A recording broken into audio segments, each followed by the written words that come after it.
So Ambati రాంబాబుకి Chandrababu Naidu గారిని దూషించిన కేసులో bail ఇచ్చారు, షరతులు కూడిన బెయిల్. ఏంటంటే ఆల్టర్నేటివ్ 2 సాటర్డేస్ మాత్రం నువ్వు పోలీస్ స్టేషన్కి వచ్చి సంతకాలు పెట్టాలి, దాంతో ఇద్దరు 10,000 షూరిటీస్ ఇవ్వాలి అని చెప్పి అంబటి రాంబాబుకి షూరిటీస్ కూడా పెట్టారు. కోర్టు ఆర్డర్స్ ఇచ్చింది.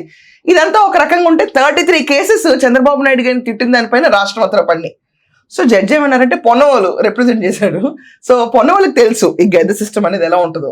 ఇక్కడ బెయిల్ రాగానే పీటీ వారెంట్ తో తీసుకెళ్లిపోతారు. నిన్న అదే జరిగింది. అవును, చంద్రబాబు నాయుడు గారి విషయంలో బెయిల్ వచ్చింది. పటాపురం పోలీస్ స్టేషన్ లో పోలీసులు ఇష్టం వచ్చినట్టు మాట్లాడిన అంబటి రాంబాబు పైన కేసు నమోదైంది.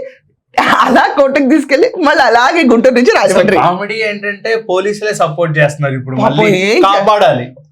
ఇప్పుడు అంబటి రాంబాబు మాట్లాడాడు, దానికి సరిపడా కేసులు చూసుకుంటారు తప్ప రాష్ట్రంలో అందరి చేతికి అంబటి వదలలేదు కదా. అవును, అసలు దాంట్లో కూడా ఏదో పాపం చిన్న చిన్న ఆనందాలు పొందుతూ ఉంటాడు. బట్ అంబటి రాంబాబుకి పట్టాపురం పోలీస్ స్టేషన్ లో కేసు నమోదైంది. ఆ నమోదైన ప్రకారం నిన్న కోర్టుకు వచ్చాడు, గుంటూరు మొబైల్ కోర్టుకు వచ్చాడు. వచ్చిన తర్వాత మళ్ళీ తిరిగి రాజమండ్రి జైలుకి వెళ్ళిపోయాడు. 22వ తారీఖు దాకా రిమాండ్ ఉంది. 22వ తారీఖున బాబు మళ్ళీ కోర్టుకు తీసుకొస్తారు.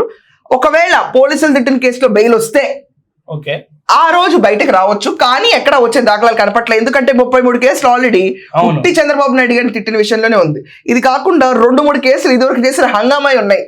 సో ఒకవేళ ఒకదాంతో ఒకటి పీటీ వారెంట్ తీసుకుంటే వెళ్ళరనుకో, కోర్టు ఇప్పుడు ఇక్కడ ఈ కేసులో బెయిల్ ఇచ్చాము అనగానే ఇంకో కేసు వస్తుంది. మళ్ళీ బ్యాక్ టు రాజమండ్రి, మళ్ళీ గుంటూరు జైల్, మళ్ళీ బ్యాక్ టు రాజమండ్రి. ఇలా గుంటూరు రాజమండ్రి మధ్యలో షెట్లింగ్ ఆడుకుంటూ ఉంటాడు. అండ్ ఇంటర్నెట్ లో ఏంటంటే అంబటి ఇంకో వంశీ అయిపోయాడు అని చెప్పి కూడా రూమర్స్ నడుస్తున్నాయి. Vamsi 100 days, Ambati already 1/4 century.